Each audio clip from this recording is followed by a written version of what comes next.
Good evening, everyone. Good evening, sir. Good evening, doctors.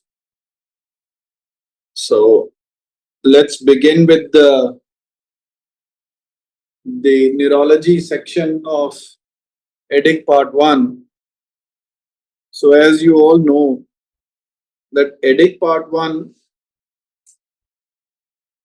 will have single best answers. Okay. So that means it's like an what do you call that? An MCQ with one answer. So the question format will be single best answer out of the 4 to 5 choices, and you must select the most correct answer. There will be brief history or a presenting problem. So you must look for the brief history and characteristic hints that are given in the question, which are aiming towards you to answer the answer, find the answer. Like lab findings, some ABG will be there, electrolytes will be there, liver kidney function tests, so ECG, X-ray, CT interpretation. I mean, you will get everything. The only thing is that you have to make a decision or a diagnostic approach. Sometimes you will get calculation based questions, or drug dosing, fluid balancing, ventilator settings, but usually you will get a clinical case scenario followed by testing of knowledge via a single best answer. So we will be discussing neurology today, and we'll be starting with this first question. So this basically has to be a question answer training, because you have to pick up an answer out of the many, and you should know the technique of reaching there. So we have a 38-year-old. You can turn your mics on when I ask for an answer. It will be nice to interact with you all. So a 38-year-old lady presents with slurred speech, diplopia, respiratory insufficiency of recent onset. Now, she has never had any problems. Today, she has slurred speech, diplopia, and respiratory insufficiency. Examination is unremarkable apart from a small goiter. There is no history of autonomic disturbance. There is no history of foreign travel. She has no rashes and is not systemically unwell. No history of antecedent infection is noted.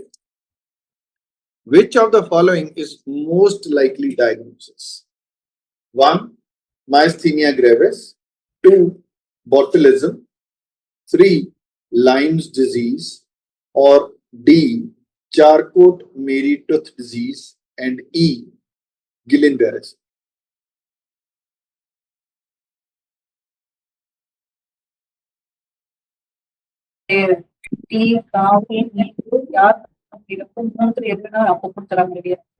Yeah.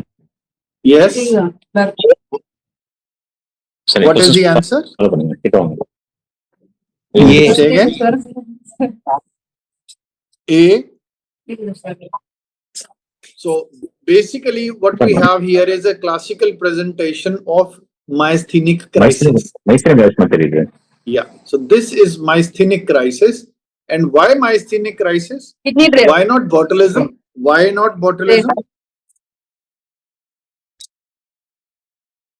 Why not botulism? Yes. Other systemic features are unremarkable. There is no paraparesis or lower limb weakness, no ascending or paralysis. Yeah, the patients of botulism also, they are like toxic. They appear toxic, and they seem to be systemically unwell. This patient is systemically totally fine. I mean, you cannot make out. So then is Lyme's disease. Why Lyme's disease cannot be an answer in this situation?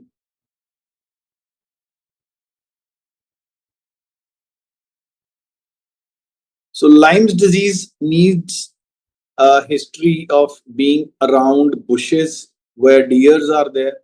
So the patient lives in UK, has no history of foreign travel. If they wanted you to pick up on Lyme's disease, they would have given you something.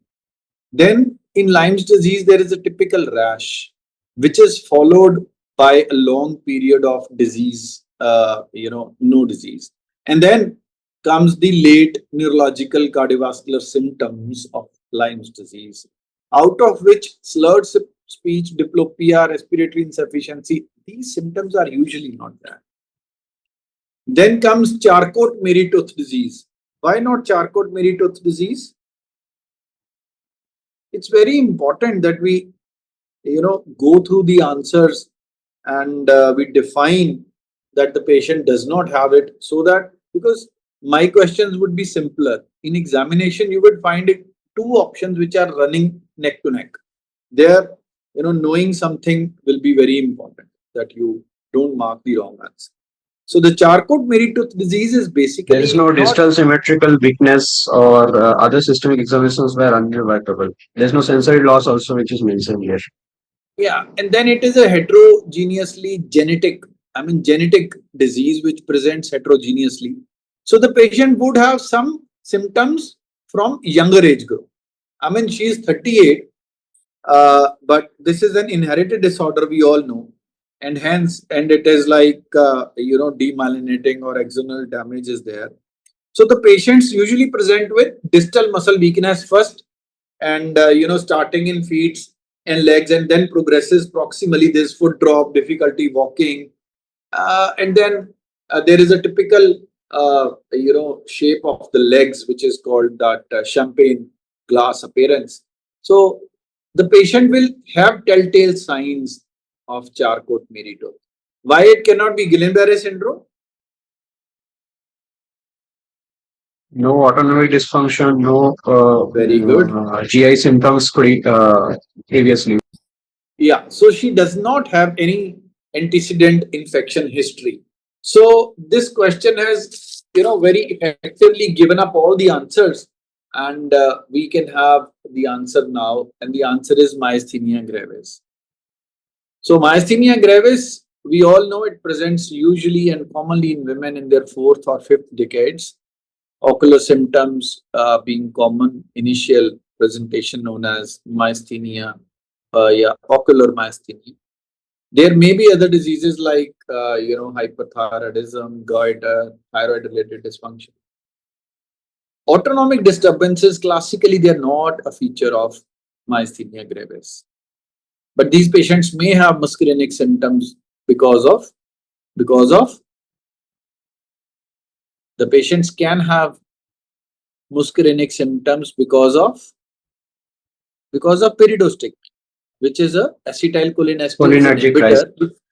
Yeah, so the patients may have drooling and all those things sometimes due to over parasympathetic activity. We've already discussed botulism cannot be here. It is a toxic disease. It is caused by a very toxic kind of bacteria known as Clostridium botuli. So it leads to cranial nerve signs, including diplopia and ptosis, but there is a flaccid descending paralysis, which is a classical symptom of it. And it is caused by presynaptic inhibition of acetylcholine released by neurotoxins A, B, and E, which usually have a history of eating contaminated or canned foods. Unlike myasthenia gravis, antimuscarinic features may be there, like dry mouth, mydriasis, constipation, and urinary retention. Lyme's disease is not usually seen in UK. It can be there due to tick-borne infection. History of traveling to deer areas will be there, bushes, and that is the exodus tick which is there on these deers. Charcot-Marie-Tooth disease is an inherited disease. Patients have distal leg weakness and champagne glass type situation. Just a second. हाँ जी कमल जी. हाँ जी कमल जी.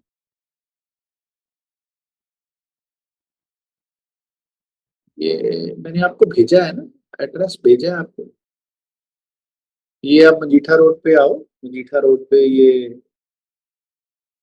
हाँ तो आप bypass से अंदर आ जाओ. अंदर आ जाओ, माइपा कॉलेज के साथ आप देखोगे ना, वहाँ पे पेट्रोल पंप है.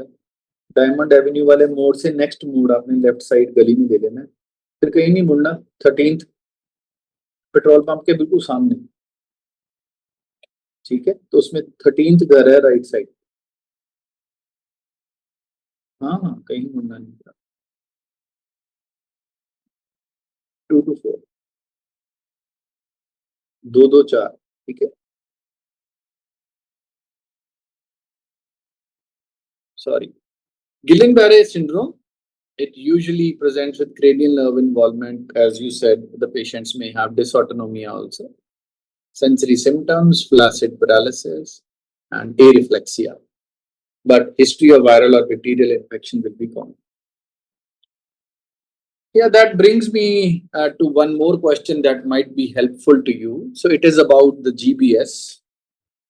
So let me see if I can have my pen. Yeah.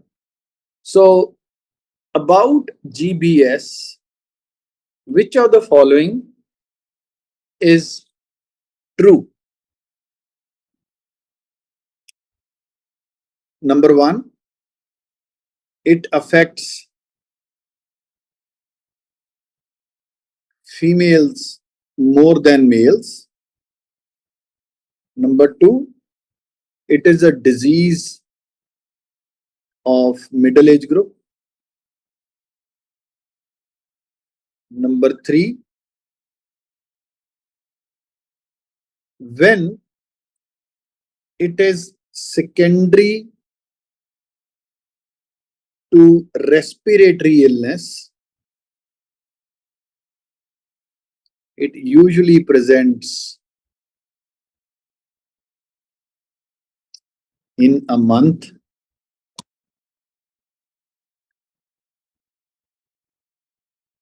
Number four, the presence of cranial nerve signs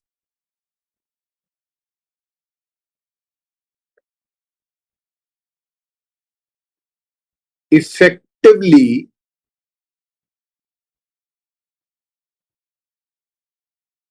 rules out the diagnosis.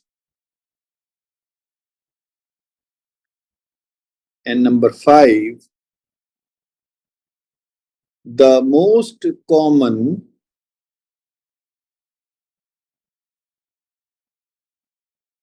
organism causing GBS is Clostridium perfringens.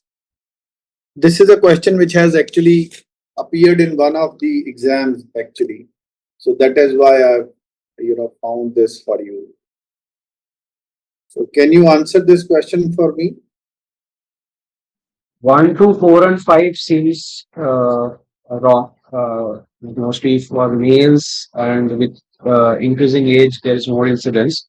Yes. Fourth option, the cranial nerve involvement can be there in Millard-Fisher variant as well as in because of encephalitis. The last one is Campylobacter Very good. jejuni instead of Clostridium perfringens. So I would go with 3. When it is secondary to So respiratory illness, and when it is secondary to gastrointestinal symptoms, then it is usually very aggressive and presents within few weeks. So if it is secondary to respiratory illness, it can present within 1 month. So absolutely correct. It can affect all the ages, although there is a tendency towards either adults, young adults, or the elderly. There is slight male predominance. Okay, males are more frequently affected by Guillain-Barré syndrome. Usually affects children with very less severity. Majority of cases can occur within 1 month of respiratory or GI infection, but usually within 1 month, which is the correct answer. The commonest organism is Campylobacter jejuni, as you have rightly picked up. And Miller-Fisher variant can have cranial nerve involvement with ptosis and facial or bulbar balls. Very good. Very nice. So we've covered 2 major questions with this question. Second question is a 19-year-old male is thrown from a motorbike in a road traffic accident. On arrival to emergency room, he is treated with fluids and oxygen and is hemodynamically stable with no obvious truncal or limb injuries. Now, prior to rapid sequence induction of anesthesia, he has a GCS of only 5 with extensor posturing and dilated fixed pupils. A CT scan done shows 6 midline shift and diffuse petechial hemorrhages. So, what are the correct answers out of these two? Number one, the GCS post resuscitation has a prognostic significance. Number two, a midline shift of more than 5 carries a poor prognosis. Number three, a 48-hour infusion of intravenous methylprednisolone should be started as it is indicated. Number four, the verbal response is the prognostically most useful component of the GCS. Which of the following are correct? Is it B, sir? A midline shift of more than 5 millimeters, it is can carries poor prognosis. It is a surgical emergency. Has to be drained. Very good. Very good. What about option one? Uh,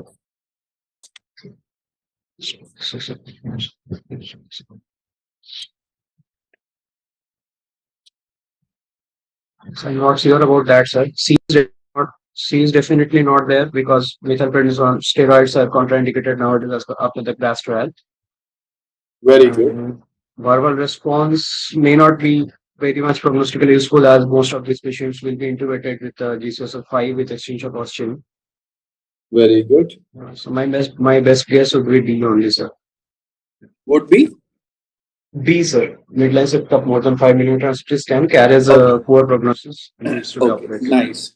So there are two answers which are correct here.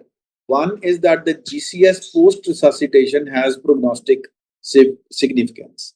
So once you intubate the patient, and initially sometimes the patients they do not have a good GCS. When you intubate them, they start opening their eyes. Their M2 becomes M4, sometimes M5. So whatever happens after you've secured their airway and ventilated them, that is actually has a nice prognostic significance. Of course, the midline shift of more than 5 will guide you on whether to take up the patient for surgery or not. Third, intravenous methylprednisolone now no longer is indicated, should not be encouraged. It should in fact be discouraged. Verbal response is the most prognostic. No, it is the motor component. So we always, whenever neurosurgical patients are there in the ICU, the only thing neurosurgeons are interested in ki how much is the M of the patient. So they say M3, M4 because motor component carries the most important significance. The patient may start opening eyes, but if they are M3, M4, they do not have a good prognosis. So it is the motor response which is most, technically important component of the GCS. Let's see the answer. So TTFF, that means that it is the first two are the right options. We will like to go into another question here for you, which has been already once in the exam. So which of the following are supported by brain trauma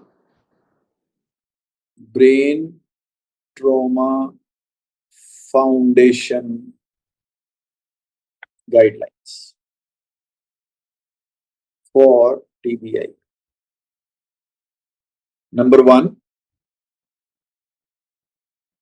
urgent pre-hospital triage, direct the patient to neuroscience centers where neurosciences are there. Number two, therapeutic hypothermia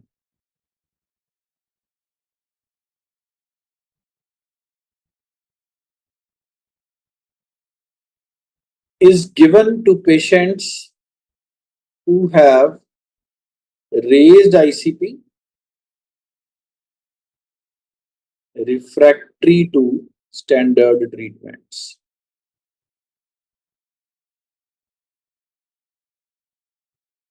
Number 3,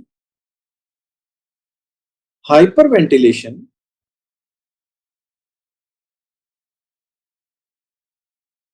in TBI must be given to achieve hypocarbia.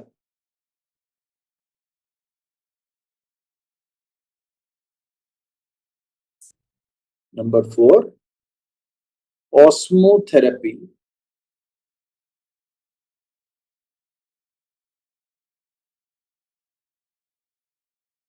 in the presence of progressive neurological deterioration not attributable to extracranial causes. So osmotherapy is given in patients with progressive neurological deterioration, that means mannitol or 3% saline, when it is not due to extracranial causes, means when you are sure that this is because of the TBI. Number 5, ICP monitoring is mandatory for all patients with GCS of less than 8.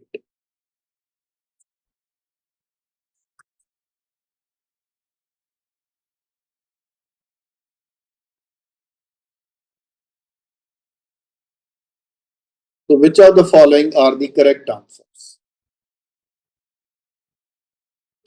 First option would be correct because they are also recommending based on the severity of injury to refer to a neuroscience compatible center.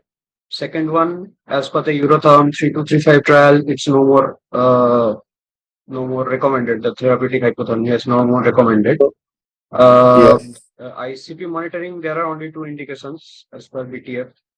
One is if patient has a poor GCS with a CTA, if patient has a TBI with motor posturing with an abnormal CT scan, or if CT scan is normal but GCS is poor less than 8 with systolic blood pressure of I think less than 100, or age is more than I think 50 or 60. I'm not remembering. These are the only 2 indications. So not So ICP, if the GCS is less than 8 in TBI, yes, ICP monitoring should be done.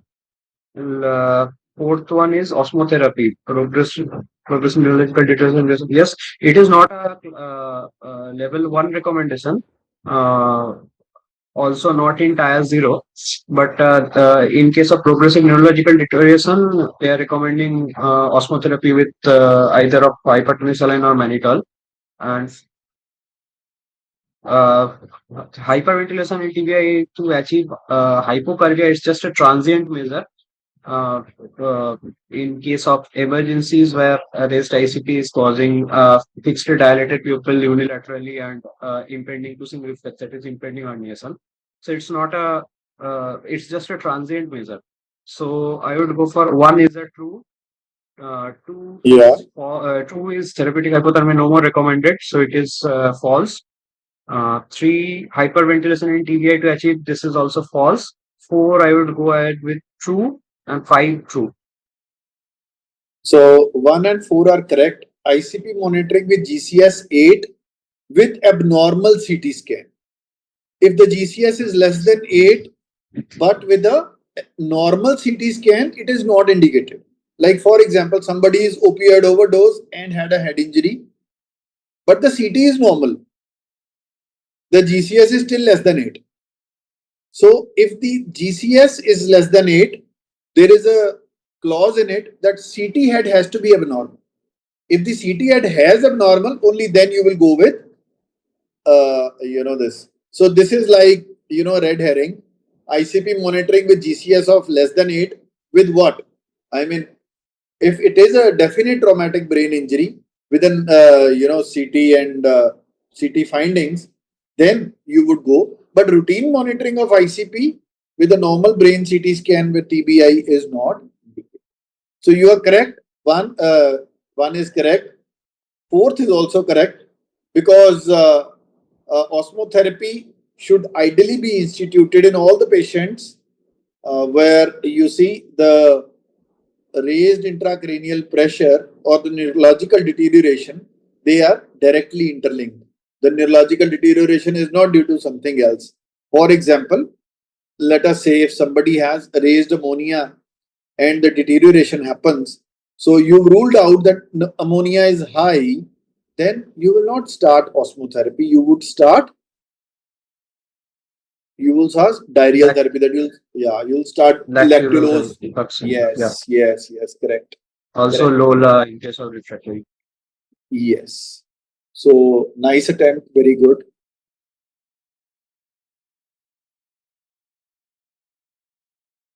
Now coming back to our question, so the GCS after initial resuscitation is yes, the most important prognosticating indicator. Motor component is the most useful aspect of prognostication. The Marshall grading system we will see in the next slide of CT brain appearance in diffuse axonal injury comprises of grades 1 to 4, which directly correlate with mortality. So the CT brain appearance is very important.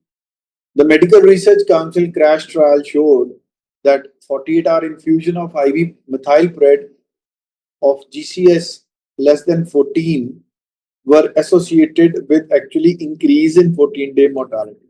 So it is no longer recommended. This is the Marshall grading system where the traumatic brain injury is categorized in 4 categories. One, and with the mortality keeps on increasing with increasing staging of TBI.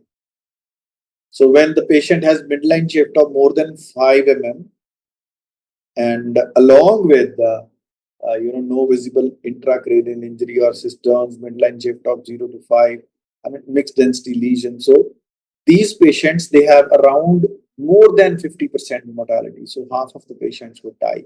So that is why it is so carrying so importance. The following findings in CSF are characteristic of GBS: pleocytosis, CSF glucose of more than 2/3 of plasma glucose, protein of more than 0.5 gram per liter, or oligoclonal bands. Pleocytosis, more specifically alveolar-cytological dissociation. Correct. Oh, So you have these two: CSF glucose of more than 2 to 3 of the glucose, and proteins more than 0.5.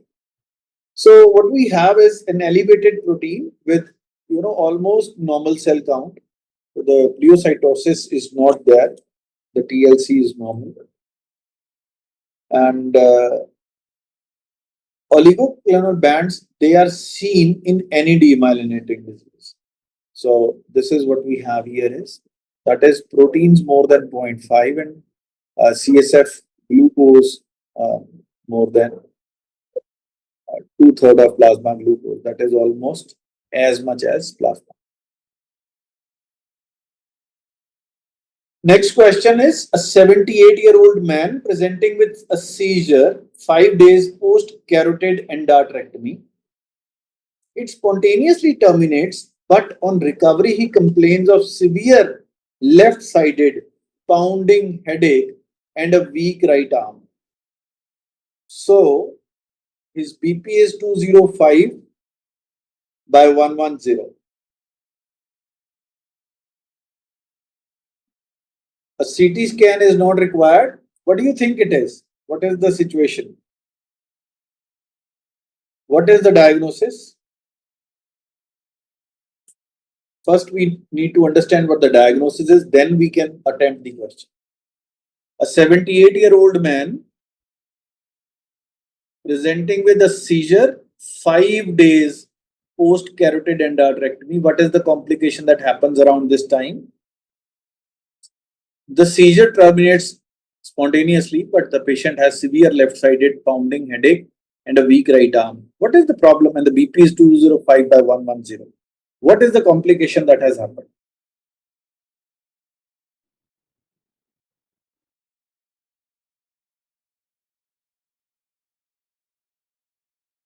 There might be thrombotic complication, thromboembolic stroke, or I think there it's a intracranial which is bleed. compensating, or there can be intracranial bleed. Both can be.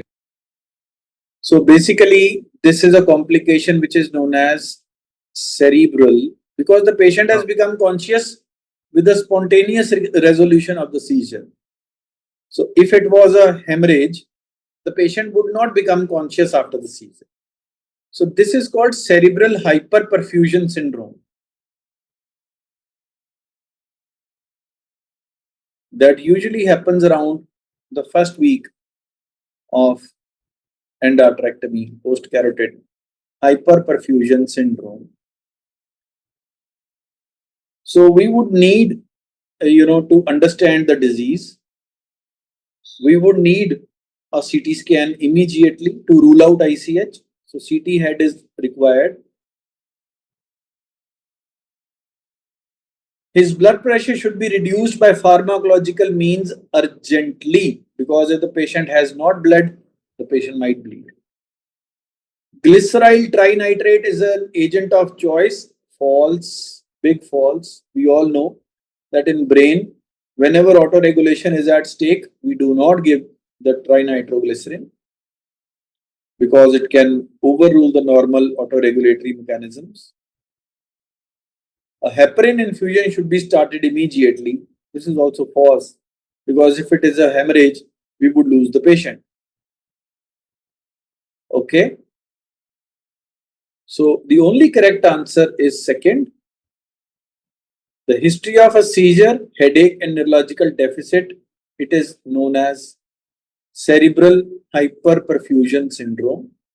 It usually seen when the blood flow is restored to a part of the brain where previously it was poor, and the normal autoregulatory mechanisms are ineffective as of now.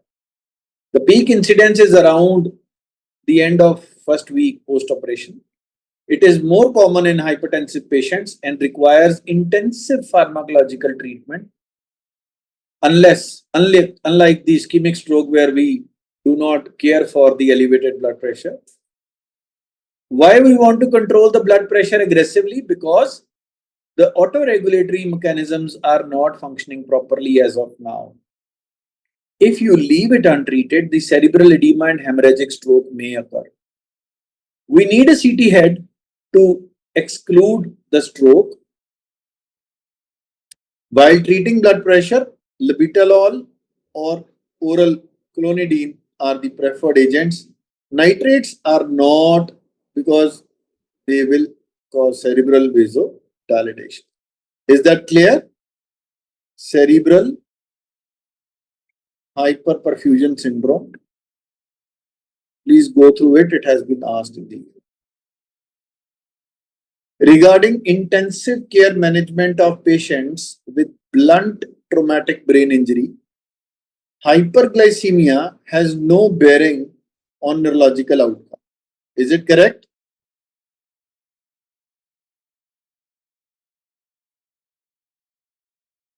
False. False. So it is a false. Why? Because tight control has been seen to improve the outcomes. If the tight control is not there, outcomes are poor. The incidence of deep vein thrombosis is less than 10% in isolated head injuries.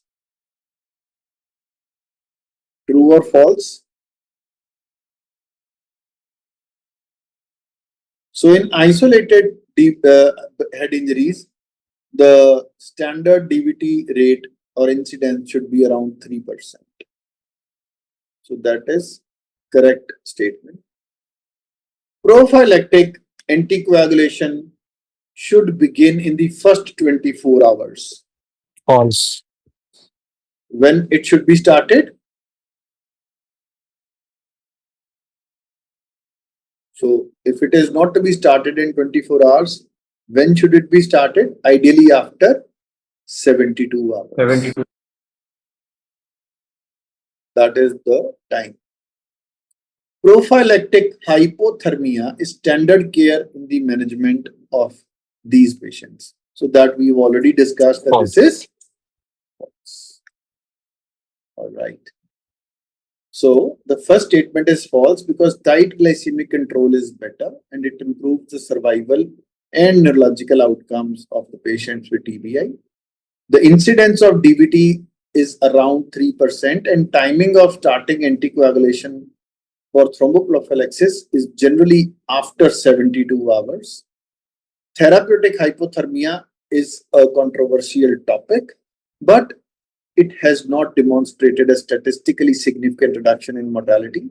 Although mild hypothermia was found to improve neurological outcome, but it is not a standard of care to provide therapeutic hypothermia in traumatic brain injury. Is that clear?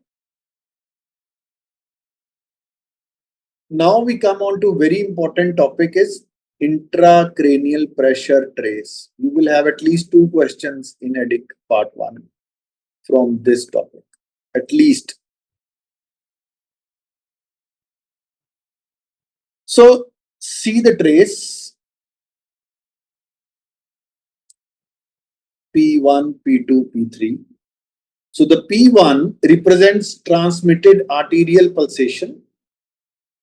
P2 exceeds P1 as intracranial compliance falls.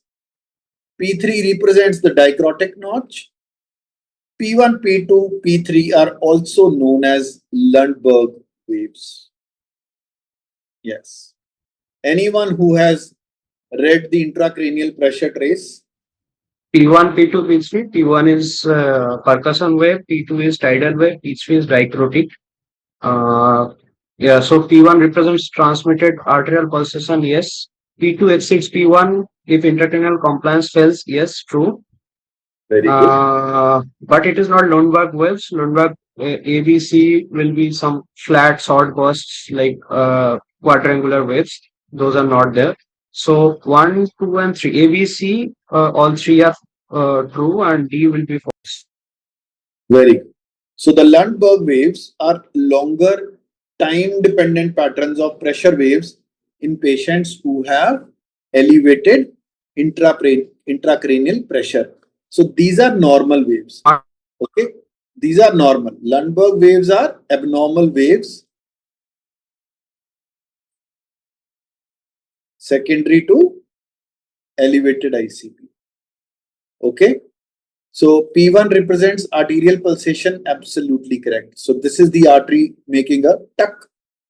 And then there is this, the second wave that comes is because of the intracranial compliance. Then is the dicrotic notch, which is signified here as P3. Okay, so this 1 is correct, 2 is correct, and C is also correct. But these are not Lundberg waves.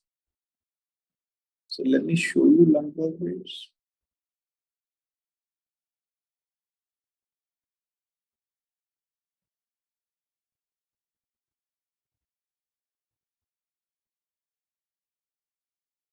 So if you see these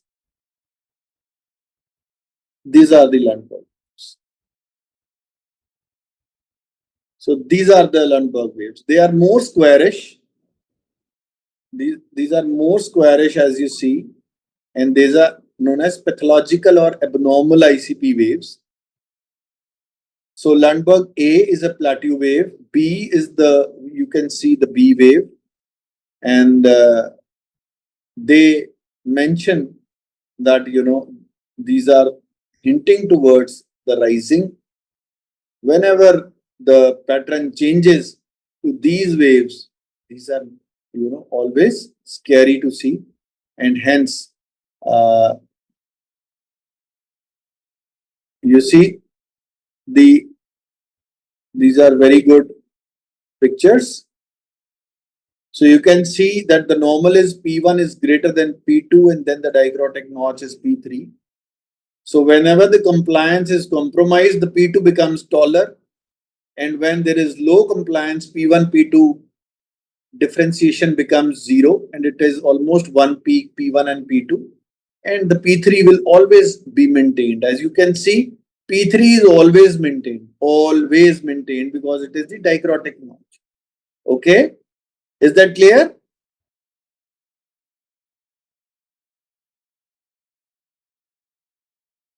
Let's go for the next question. Okay, the answers here. So this is a normal intracranial pressure waveform. So three peaks should be visible: P1, P2, and then little small P3. So P1 represents transmitted arterial pulsation, that is the percussion wave.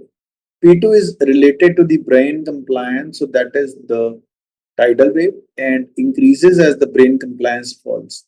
So if the brain compliance rises, then we will have P1, P2 like this, and then P3 like this. If the brain compliance, becomes very tall, then it is just one wave. P3 is caused by closing of the aortic valve, that is the dichrotic wave. These are not the Lundberg waves, which are longer time dependent patterns, and they are like this. These are Lundberg waves. Okay, a 77-year-old man on high dependency unit is found to have a new right-sided homonymous hemianopia and dysphagia on the afternoon ward round. So his observations include a heartbeat of 85 beats per minute, blood pressure of 190 by 105, and saturation of 96% on room air. The CT scan is unremarkable. It is very okay. So appropriate initial management would be. So what is the diagnosis?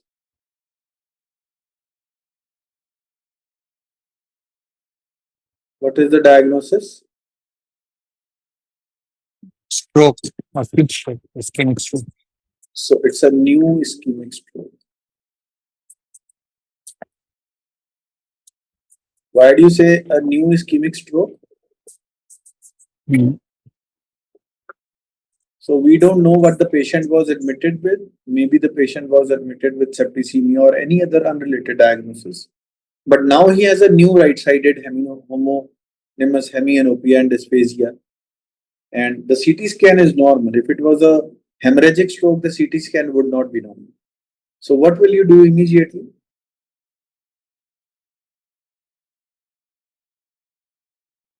Out of these four, what will you do? Labetalol. Labetalol in a ischemic stroke. So aspirin and labetalol both we can use, not the clopidogrel and LMWH. So aspirin is something which has to be given immediately, and then you wait for the blood pressure to come down gradually. You don't want to bring the blood pressure down immediately because that will increase the umbra. Okay, it will increase the umbra of the stroke area, and hence labetalol also will not be indicated. If at all you need to give something, only if you want to thrombolize this patient, then you need to bring the blood pressure down to 180 and below, and then thrombolize. But the question is not about going for thrombolysis.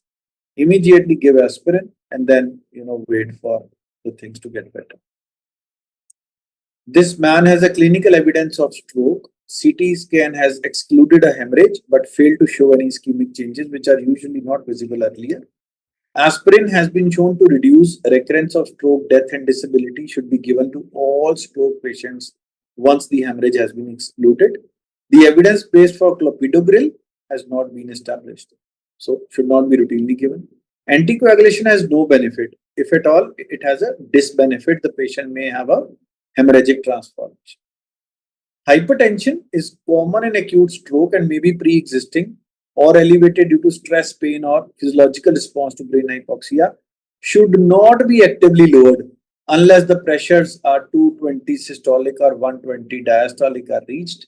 If thrombolysis is considered, then you would like to bring the blood pressure down to 185 by 110. Is that okay? So these kind of transitioning questions should always be expected and they will definitely come in the exam. Now we have a patient who has altered sensorium. Which of the following features in a patient of altered sensorium favor the diagnosis of encephalopathy and not encephalitis? Number one, meningism. Number two, normal CSF analysis. Number three, gradual and steady deterioration in mental status. D is seizure. So what will prefer encephalopathy and not encephalitis? Meningism is more less likely to be present in either of them. It is in meningitis, neither in encephalitis or encephalopathy. Normal CSF analysis, if we are sending the autoimmune encephalitis panel, it might come positive, like anti-GM1 globoside and all. That will more prefer towards encephalitis autoimmune panel. Gradual steady state deterioration in the encephalopathy is usually waxing waning pattern, like metabolic encephalopathy, uremic encephalopathy, those will be. And D will background noise is coming. So the seizures would be in both of them, can be in both of them.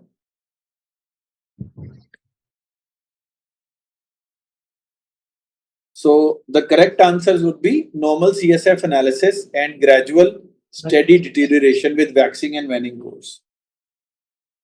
Am I audible? Yes? The same voices are echoing actually. Okay. I don't know how can we correct that. My voice is okay? Still echoing?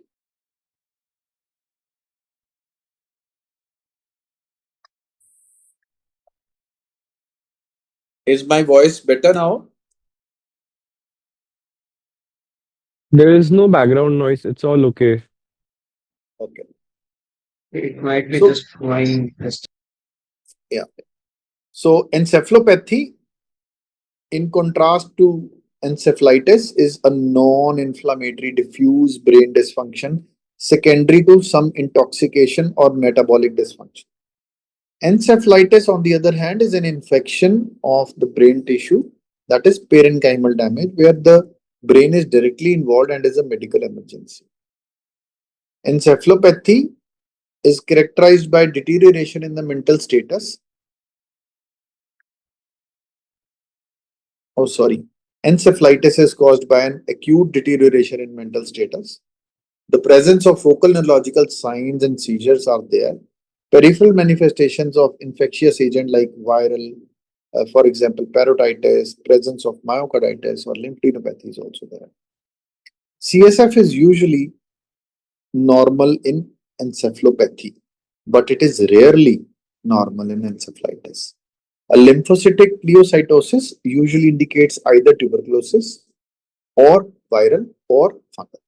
So with PCR, testing is extremely sensitive for viral agents.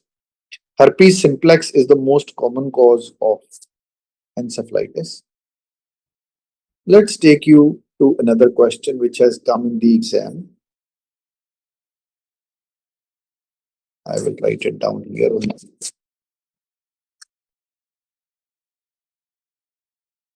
So regarding viral encephalitis, number one, commonly caused by mumps. Number two, usually affects parietal lobes.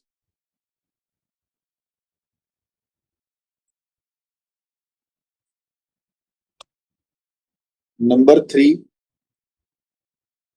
CT is a useful investigation. Number four, HSV encephalitis has mortality rate of 70% if untreated.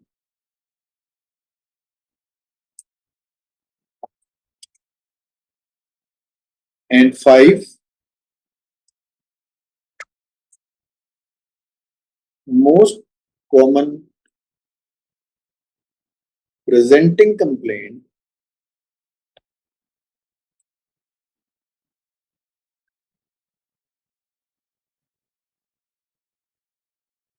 is hallucination and convulsions.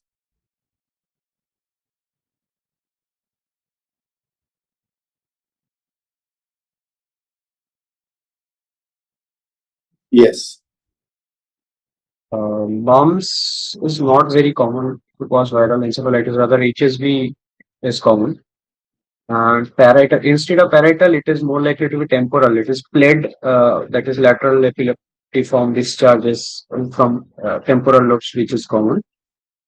CT won't help. MRI and that to contrast enhance MRI, CE MRI will help more. Not sure about the HSV encephalitis mortality.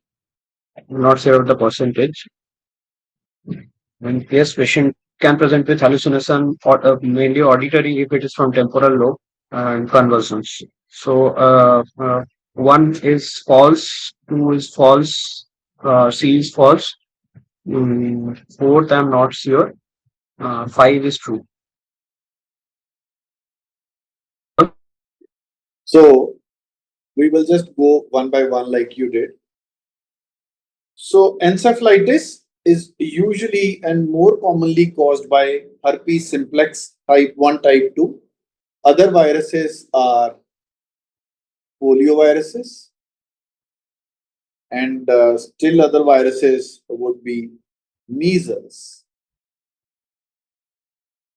and ultimately JC virus. So this is the order of encephalitis causes. Other causes can be bacteria, rickettsia, amoebic encephalitis, toxoplasma, malaria, and they can all cause it. Another organism which is very important from exam point of view is Lyme's encephalitis. And in HIV patients, which kind of encephalitis is very common?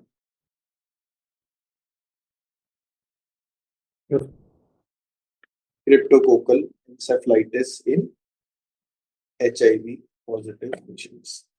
However, HIV encephalitis is also very common. In CT, you can find temporal lobe involvement. So, because these patients are very shaky, initial investigation is always a CT scan. So, CT is a useful investigation because it can rule out a brain abscess. It can rule out, it has got so much of significance. Although MRI is more sensitive for encephalitis, but at the end of the day, initial CT is so important an investigation to rule out so much. So CT is a useful investigation. HSV encephalitis, the rate of mortality, honestly, without treatment is 70 to 80%. And if you treat, it is still 10 to 30%. Despite the treatment, the mortality is 10 to 30%. Despite. And as far as the most common presenting complaints, these are high-grade fever, drowsiness, and lethargy. These are the most important, although convulsions, tremors, and hallucinations can also occur. But most common symptoms are headache, fever, and altered mental status. Is that clear? So this will also be not. Most common presenting complaints are fever, headache, and confusion or lethargy. So number 3 is correct, number 4 is correct. Number 1, 2 and 5 are not correct. Is that okay? It's a very important topic, viral encephalitis. All right. Next. A 45-year-old man with diffuse axonal injury and GCS of dash on presentation has been sedated and ventilated in your ICU for the past 24 hours. He has no other injuries of note. Intracranial monitoring has not been started. Which of the following statements is true? Positive end expiratory pressure is contraindicated. PEEP. Carbon dioxide should be maintained at 4 to 4.5 kilopascals. Thiopentone is the agent of choice for keeping the patient sedated. Plasma osmolality should be kept below 320 milliosmoles. And mean arterial pressure should never exceed 90 millimeters of mercury. So let us say the patient's GCS is less than 8.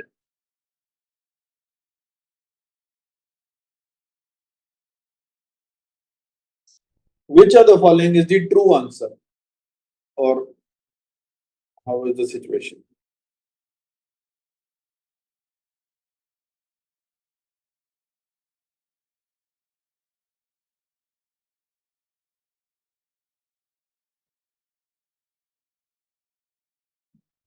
D is true. If we are using mannitol, our target is not to exceed 320 milliosmol per liter. It should be kept below that. CO2 target kilopascal to conversion will be not sure about the conversion. It should be between 30 to 35 millimeter Hg. Basically, I'll tell you, it is 4.5 to 5 kilopascal. So it is a very narrow answer. So I was just helping you out. Okay. What about thiopentone? Thiopentone is last resort. Very good. So it is not a sedative agent of choice. Number 1, it causes hypotension. Very bad thing for a brain trauma injury to have hypotension. So we will not use thiopentone. Second is long half-life. So the patient will continue to be sedated under its effect. And also it increases the risk of infections because of the prolonged weaning that will happen. What about plasma osmolarity to be kept under 320? If we are using mannitol, it should not cross 320. Less than 320 is the target. So this is the standard of care, that we have to keep the plasma osmolarity less than 320. What about mean arterial pressure not going above 90? Depends on the ICP, sir. We have to maintain a CPP of 60 to 70. If the ICP is rising, I'm not sure about any particular recommendation on mean arterial pressure. Correct. So the mean arterial pressure has to be kept high, but there is no recommendation because mean arterial pressure does not carry any significance if you do not know the ICP. Because we just need to know the CPP, that is cerebral perfusion pressure. So if the ICP is high, we would like to keep it even higher. So it is a difference that we need. Is that clear? So what about PEEP? The answer number 1. If the patient has hypoxia, yeah. So if the patient has hypoxia, we might need high PEEP, but then very high PEEPs are not indicated. They are in fact contraindicated because they decrease the cerebral perfusion pressures. So only the answer D is correct. Everything else is false. So PEEP may be useful in hypoxia, but we don't need much of the PEEP. It can decrease venous return. PaCO2 should be maintained around 4.5 to 5 kilopascal. Lower levels will cause cerebral vasoconstriction and infarction. Thiopentone has high fat solubility, so will remain dissolved in the body and will continue to be released after it has been stopped into the circulation. So we will not use it. Then it also causes hypotension, so we don't need it. It is not the first choice. Maybe if the patient has refractory, hypertension intracranial, then we would use it. Or patient has seizures and status epilepticus, which is refractory in nature, then we can use.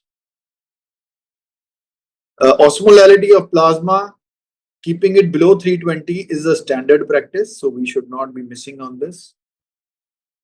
A high mean arterial pressure should be maintained, but you should have ICP monitoring. So there is no standard value that is put to it. So no, 90 is not the aim of the concept. Which of the following features is not a feature of or not a typical feature of neuroleptic malignant syndrome? Tachycardia, hyperthermia, autonomic instability, extrapyramidal features, or rapid onset over a few hours. Autonomic Which is instability. C. Okay. I think the patients have labile blood pressure. Suddenly they become tachycardiac and then they become bradycardiac. And suddenly they have high BP and then a low BP. So autonomic instability is there in neuroleptic malignant syndrome. Tachy is there, hyperthermia is there, autonomic instability is there, extrapyramidal features, they are the beginning of neuroleptic malignant syndrome. Rapid onset over a few hours. So typically it is over a few days. Okay. Yes. Okay. Very important question. So answer E is wrong. Neuroleptic malignant syndrome is a idiosyncratic reaction to dopamine antagonists, including all antipsychotics. It is characterized by autonomic instability, extrapyramidal neurological findings, and altered mental status, which may range from drowsiness to deep coma. Onset is typically over a few days. Dantrolene is often used as a part of management of this condition, but its availability and its efficacy, it is questionable. Next question, very important one about SDH. A previously well 45-year-old man is assaulted with a baseball bat and sustains a left-sided subdural hematoma. In the emergency room, GCS is 5 and he undergoes an emergency craniotomy. After the evacuation of hematoma, he is transferred to ICU. After 12 hours, he has a brief tonic-clonic seizures, which terminates on its own. Now, which of the following statements is false or not correct? Number 1, SDH carries an increased risk of seizures compared to diffuse axonal injury. Number 2, prophylactic phenytoin should be started as it is effective in preventing early post-traumatic seizures. Number 3, prophylactic anticonvulsants do not reduce the incidence of late post-traumatic seizures, that is more than 7 days. Number 4, prophylactic anticonvulsants improve the outcome following traumatic brain injury. Number 5, it is reasonable to start this patient on phenytoin. For this patient, which statement is false?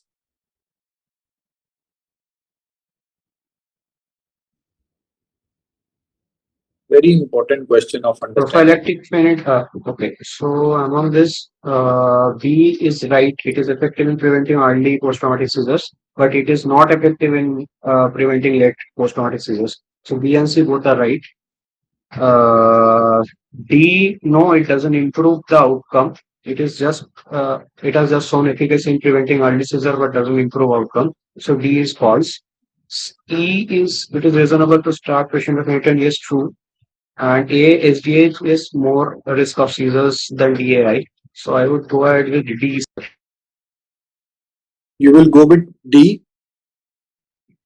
Yes, sir. D. Prophylactic anticonvulsants do not improve outcome following TBI. Very good. Very good. So number 1 is absolutely correct that SDH carries increased risk of seizures. So you should continue these and start these patients on, anticonvulsants. Number two, prophylactic phenytoin or any anti-epileptic is effective in preventing early seizures. Correct. It is absolutely correct. You should start the patients as early as possible because the seizures will make the prognosis worse. So you should start the anticonvulsants as soon as possible in a patient who has sustained a extradural or an intradural, like the, what we call it, contusions, hemorrhagic contusions. Prophylactic anticonvulsants do not reduce the incidence of late PTS. This is also absolutely correct because the late PTS is because of what? What is the cause for late PTS? Secondary brain Scar, insult. scar tissue. So scarring of the brain is the reason for late onset seizures, and there is no certified treatment for scar tissue unless you go for scar removal. Prophylactic anticonvulsants improve the outcome after traumatic brain injury. This is false. They do not have any effect. Traumatic brain injury, it has not been seen initially. If it works, it works. If it doesn't, it just doesn't. It is reasonable to start this patient on anticonvulsants. That is correct. So answer is D, correct. This is a false statement. So post-traumatic seizures are classified as early, that is within 7 days of injury, or late after the 7 days. Risk factors are initial GCS less than 10, presence of subdural, extradural or intracerebral hematoma, depressed skull fracture or penetrating head injury. So traumatic brain injury itself, type of injury is important. That is subdural, extradural, intracerebral hematoma like contusions, depressed skull fracture. These are the ones that are connected with higher incidence. Both prophylactic phenytoin and valproate are effective in reducing early PTS, that is before 7 days. Although it has not been shown to improve the outcomes despite the obvious potential of these seizures to cause secondary brain injury. Prophylactic anticonvulsants have not been shown to reduce the incidence of late PTS, which is secondary to scarring of the brain. Routine seizure prophylaxis is reasonable and should always be started in high-risk cases, but it should be stopped after 7 days unless a specific indication for continued therapy exists. This is very important because people continue to be treating them for post-traumatic seizures, after a long time, because it doesn't carry any meaning. And as far as critical care is concerned, there is no role. Multiple trials have proven that there is no role of anticonvulsants to treat post-traumatic seizures of the late onset. Regarding ICP monitoring devices, which of the following are correct except number 1, an intraventricular catheter is the gold standard. Number 2, Camino bolt cannot be re-zeroed once it is placed. Infection rates are low with intraparenchymal strain gauge monitors. The pressure transducer from an intraventricular catheter should be kept at the height of the right atrium. Number E, parenchymal intracranial pressure monitoring is more accurate than subdural, extradural and subarachnoid monitoring. Yes.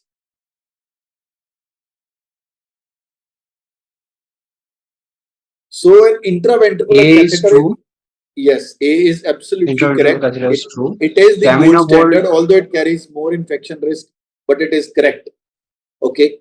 What about Camino bolt? Will be subarachnoid bolt, so once zeroed cannot be re-zeroed again. Very good. So once zeroed, we cannot change it. Infection rates are actually high with intraparenchymal and intraventricular both, but intraventricular carries more infection risk. So I'll skip this option as of now. D, the pressure transmission from intraventricular catheter should be kept at the right atrium. No, it is usually at the level of middle ear or base of brain. But that will carry at the same level only. So D, I'll consider true only. And parenchymal intracranial pressure monitoring is more accurate than subdural, extradural, and subarachnoid. This is true actually. More sensitive will be intraventricular, then intraparenchymal, then others. So I'll be choosing between C and D, and I would go ahead with C, sir. Infection rates are high with intraparenchymal. So infection rates are low with intraparenchymal is correct because infection rates are higher with CSF placement, means intraventricular. So whenever it is in the intraventricular zone, the infection risks are higher. In intraparenchymal strain gauge monitors, the incidence is lower. Now the coming to pressure transducer, it is not at the right atrium. It is to be kept at foramen of Monro.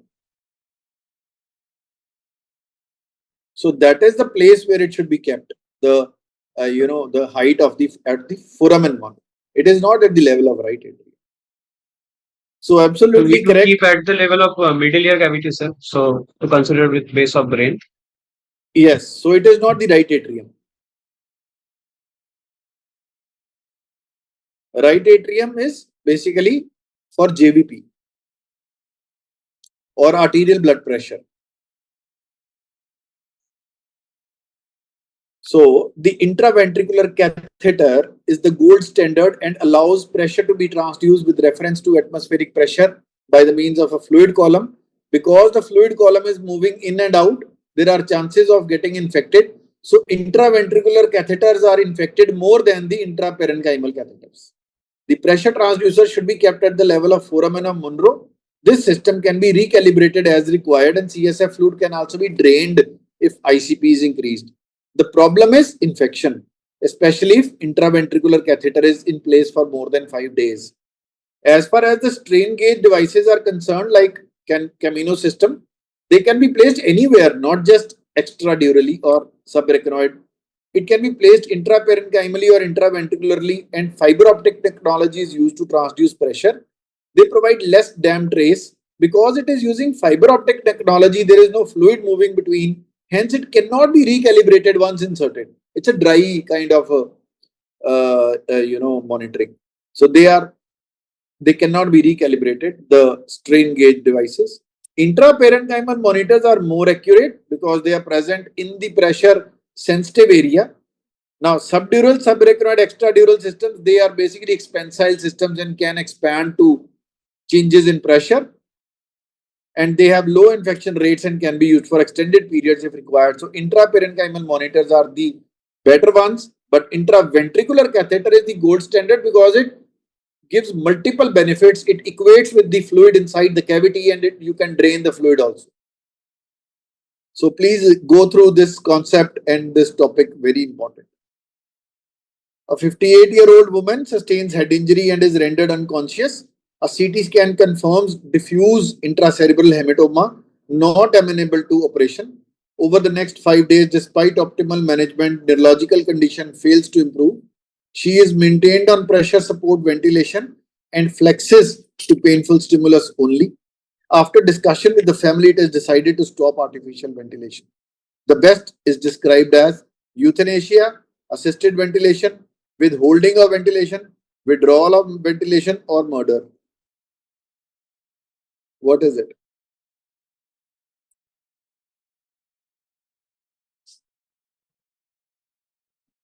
This is not euthanasia because euthanasia is in a patient who has a untreatable disease and the patient asks for it. That is euthanasia. Assisted suicide. This is not a term which is not a lawful term anywhere in the world. It would require B is patient's own correct, sir. ideation. Withdrawal of ventilation. So yeah. So withholding of ventilation is something which has not been started yet. So withholding means you did not start ventilation. Once you have started ventilation and then you're withdrawing it, that is the answer. That is withdrawal of ventilation. And murder, obviously, this is not a murder. You don't have an intention to kill. So the answer is withdrawal of ventilation. Since the treatment has already been started, D is the correct term. In this case, the treatment, that is artificial ventilation, can be considered both futile and burdensome for the patient and may therefore be withheld even if death may have been hastened in doing so. So that is doctrine of double effect. If the primary aim of the doctor withholding the treatment were to hasten the death, this might constitute euthanasia and would be considered unlawful in UK and Europe. Assisted suicide would require patient's own ideation, which is not present here. The patient is not deciding on suicide is something done to themselves. So this is also not the answer.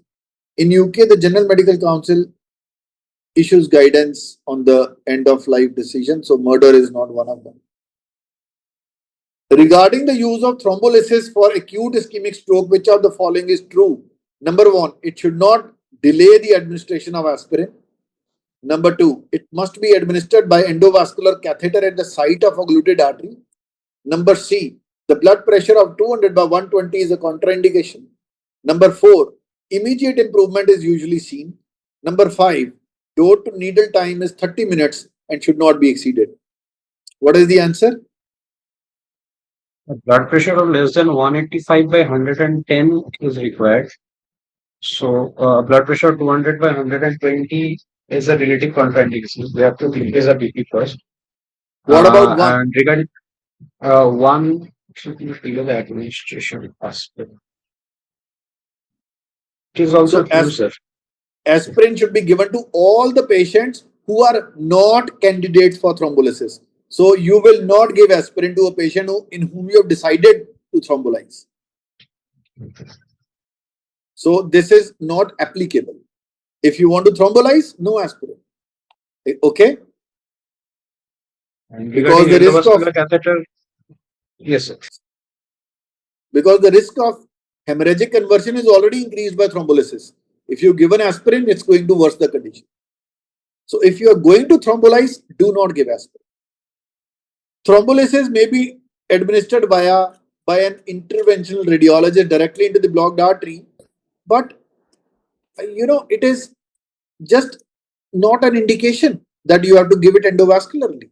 You have to give it peripherally, like in all the thrombolysis. So this is also false. This is false. Yeah. A blood pressure of 200 by 120 is a contraindication is a correct answer. Immediate improvement is seen. I would give it a range check because there's so much data is there. Sometimes 24 hours, sometimes 1 week. So the time taken is variable. The door to needle time should not be exceeded. No, this is not. It is 4.5 hours. So that is it. So the answer is only C. Aspirin should be given to all ischemic strokes who are not candidates for thrombolysis. Risk of intracranial hemorrhages are increased by thrombolysis, and in eligible patients, antiplatelet drug should be avoided. Thrombolysis may be administered by a radiologist into the blocked artery, but usually it is given peripherally. Consensus upper limits of blood pressure are 185 by 110. Hence, this is a contraindication of 200 by 120. Acute reduction of elevated blood pressure in stroke patient risks worsening intracerebral perfusion and should be done with caution. The National Institute of Neurological Disorders and Stroke, RTPA, showed no difference in neurological improvement between thrombolysis and control groups at 24 hours. So lower death rate was there at 3 months. So it doesn't make any difference sometimes. Thrombolysis should be administered in first 4.5 hours. So 30 minutes is the wrong answer.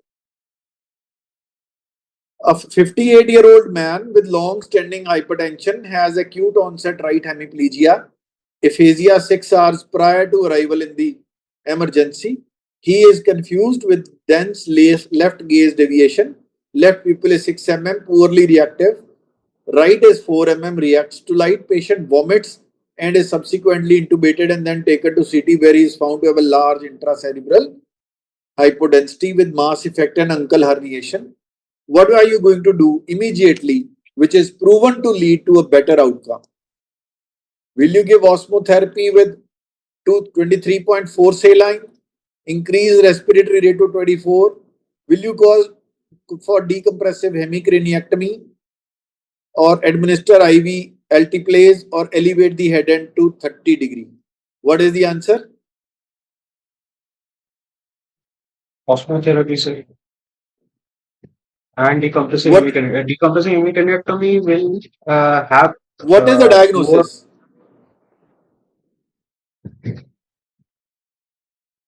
It is a stroke with mass effect leading to malignant ICP rise and hernia, sir.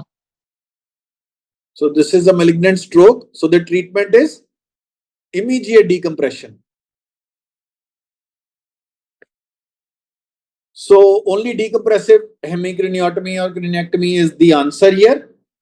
Osmotherapy is important, if the edema is to be reduced immediately and you are not planning for surgery. If you're planning for surgery, take the patient directly for the definitive management. Increase the RR to 24 again without CO2 mention. RR of 24 doesn't make any difference. Giving altiplase, it is 6 hours already, so it is out of window for IV thrombolysis. So elevation of the head end is to be done, obviously, so it will produce a decrease in ICP, but will not be, contributing to immediate relief of this patient. So which of the following step is most proven to lead to a good outcome? The answer should be decompression. Immediate, urgent decompression. Hemicraniectomy is life-saving remedy in the setting of massive hemispheric infarct. The results of Destiny decimal pooled analysis of hemicraniectomy gives a strong evidence for this therapy. This patient is an ideal candidate for surgical decompression. Osmotherapy is important temporizing measure to reduce edema for 2 to 6 hours, but it is not the best answer and it is not a therapy that has been subjected to a large randomized trials. Similarly, raising the head end of the patient again is okay, which is important to decrease ICP, but we need definitive therapy in this patient.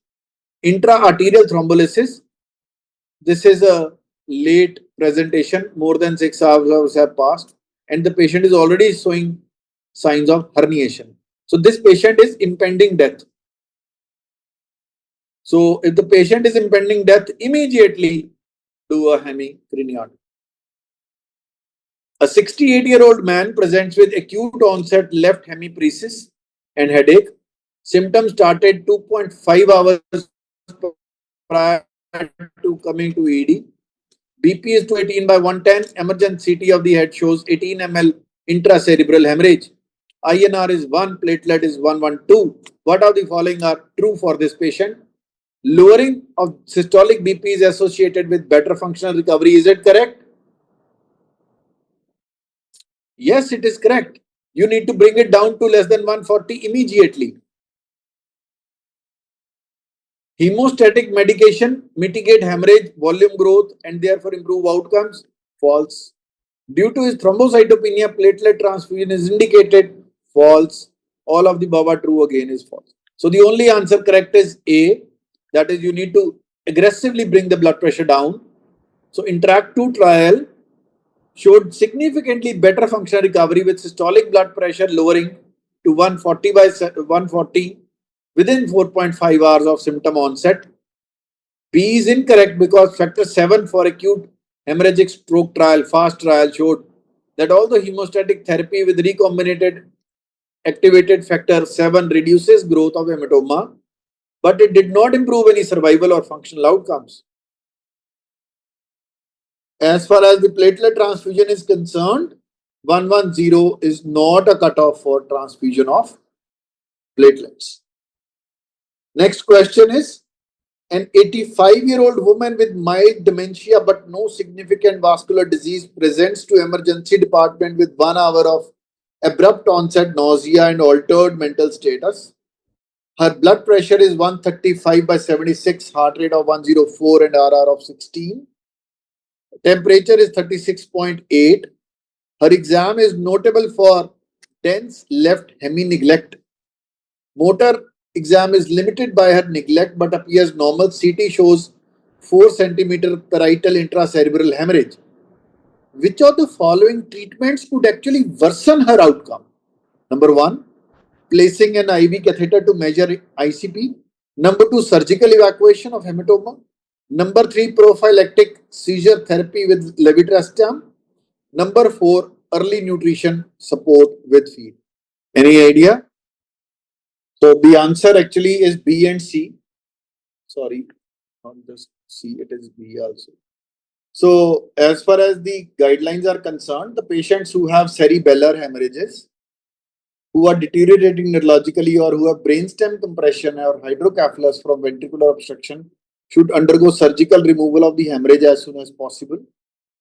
and that the initial treatment of these patients, they can be requiring a drain inside the ventricles. Just a second. So this patient, you should be doing surgery within 4 hours is not going to help, and it is just a 4 centimeter hemorrhage. So surgery can actually deteriorate the outcome, and even prophylactic seizure therapy with levetiracetam can also deteriorate the outcome. So B and C both are the correct options. An 89-year-old woman who lives alone has acute onset left hemiparesis and dysarthria. She is brought to emergency, receives IV TPA and improves to her baseline despite evidence of 3 centimeter infarction in right insula. MRI otherwise shows age appropriate atrophy without any significant amount of white matter disease during her evaluation. She is found to have atrial fibrillation. What regime should be recommended for secondary stroke prevention? Anyone?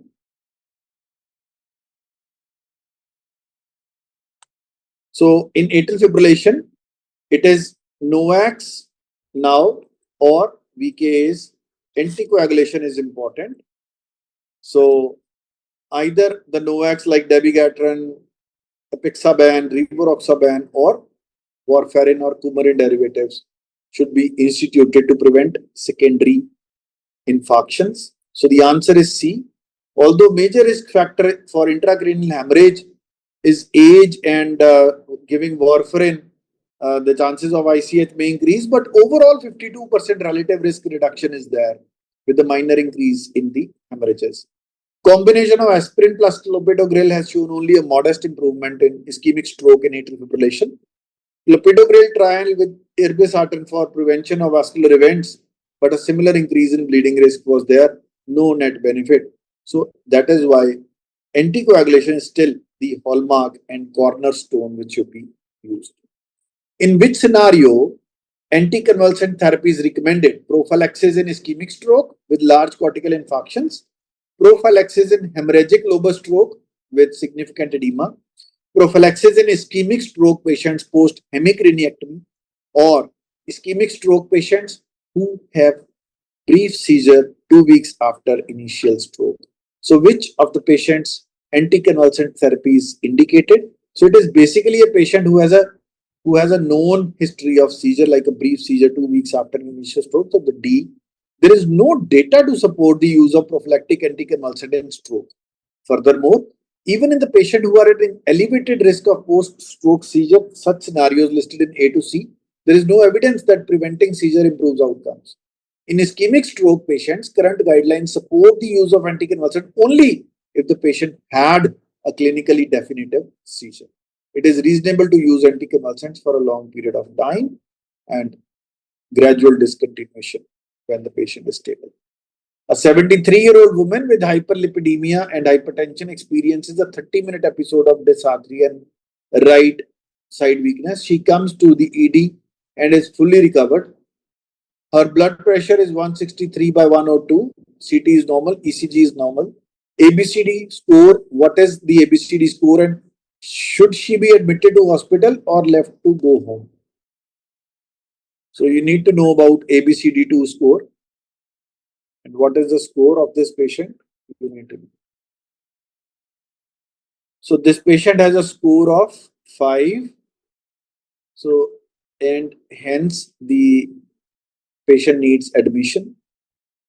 A stands for age, B stands for blood pressure, C stands for clinical criteria, that is patient gets 1 point for isolated speech impairment without weakness and 2 points for unilateral weakness. D stands for diabetes, and the second D, that is ABCD2, stands for duration. Patient gets 1 point for an episode that lasts less than 1 hour and 2 points if it is more than 1 hour.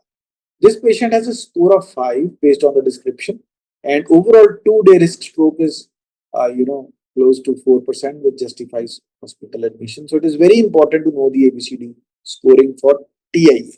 Now in stroke, ABCD score is not made. It is NISS. But in TIA, it is this score that we need to calculate. Thank you very much for your patient hearing and interacting and contributing. I hope the session was good for you. Until we meet again.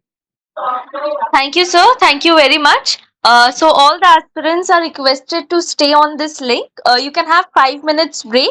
We'll be continuing with Dr. Avishek, sir. He has already joined us. Thank you, Varun, sir. Thank you, Sana. Thank you, everyone. Bye bye.